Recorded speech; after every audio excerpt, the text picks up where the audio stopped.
বাজার থেকে তরকারি কেনার সময় যখনই এরকম কাঁচা মিষ্টি কুমড়ো পেয়ে যাই তখন তো কিনতে একদমই ভুল করি না। কাঁচা মিষ্টি কুমড়ো দিয়ে যখনই এই রেসিপিটি করে দিই তখন তো সবাই অনেক পছন্দ করে খায়।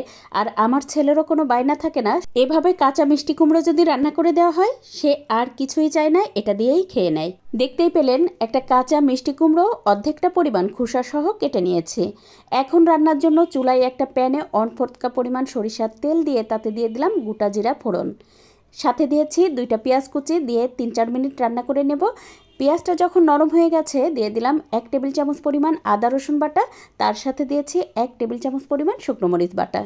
4-5 মিনিট মশলাটা একটুখানি পানি দিয়ে কষিয়ে নিয়ে দিয়ে দিলাম স্বাদ মতো লবণ, তার সাথে দিয়েছি 1 চা চামচ পরিমাণ হলুদ গুঁড়া, আধা চা চামচ পরিমাণ ধনে গুঁড়া, আধা চা চামচ পরিমাণ জিরা গুঁড়া। এবার মশলাটা খুব ভালোভাবে 5-6 মিনিট সুন্দর করে কষিয়ে নেব।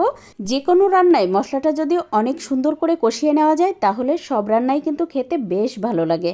তো এখন তো এর মধ্যে দিয়ে দিলাম আগে থেকে কেটে ধুয়ে পরিষ্কার করে রাখা কতগুলো চিংড়ি মাছ। তারপর এই যে মশলার সাথে খুব ভালোভাবে কষিয়ে নেব। একটু সময় নিয়ে কষিয়ে নেবেন, এই 7-8 মিনিট সময় নিয়ে কষিয়ে নিলেই হবে। এতে করে মশলাটা চিংড়ি মাছের মধ্যে খুব ভালোভাবে ঢুকবে। সাথে দিয়ে দিলাম 2টা কাঁচামরিচ মাঝখান থেকে ফালি করে। আরও 1 মিনিট মতো রান্না করে নিয়ে এই পর্যায়ে দিয়ে দেবো আগে থেকে কেটে ধুয়ে পরিষ্কার করে রাখা খোসাসহ মিষ্টি কুমড়া। তারপর তো এর সাথে আরও 4-5 মিনিট খুব সুন্দর করে কষিয়ে নিতে হবে। আর যেন নিচে লেগে না যায় সেটা কিন্তু খেয়াল রাখবেন, বারবার তাই নেড়ে দিতে হবে। এখন তো ঢাকনা দিয়ে ঢেকে 5-6 মিনিট সুন্দর করে কষিয়ে নেব। আর মাঝখানে 2বার কিন্তু আমি নেড়েও দিয়েছিলাম। এই তো প্রায় 6 মিনিট মতো কষিয়ে নিয়েছি। এখন তো আরও একটু নেড়ে দেব। আর এই পর্যায়ে দিয়ে দেব 2 কাপ পরিমাণ পানি। আমি যে কাপটা মেপে পানি দিয়েছি এই কাপটা কিন্তু বেশ বড় ছিল, তাই এই কাপেরই আমি 1.5 কাপ পরিমাণ পানি দিয়েছি। আপনি কুমড়োর পরিমাণ বুঝে কতটুকু ঝোল রাখতে চান সেই বুঝে পানি দিয়ে দেবেন। ঢাকনা দিয়ে ঢেকে চুলাটা ছাই রেখে প্রায় 7-8 মিনিট আমি রান্না করে নিয়েছি। যেহেতু কুমড়োগুলো একটু বড় করে কেটে নিয়েছি তাই তো সিদ্ধ হতে একটু সময় লাগবে।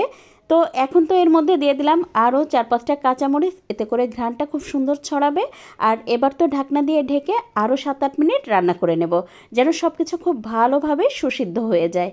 এই তো প্রায় 7-8 মিনিট রান্না করার পরে কুমড়োগুলো প্রায় 90% মতো সিদ্ধ হয়ে গেছে। এই পর্যায়ে দিয়ে দেবো 1 চা চামচ পরিমাণ ভাজা জিরার গুঁড়া।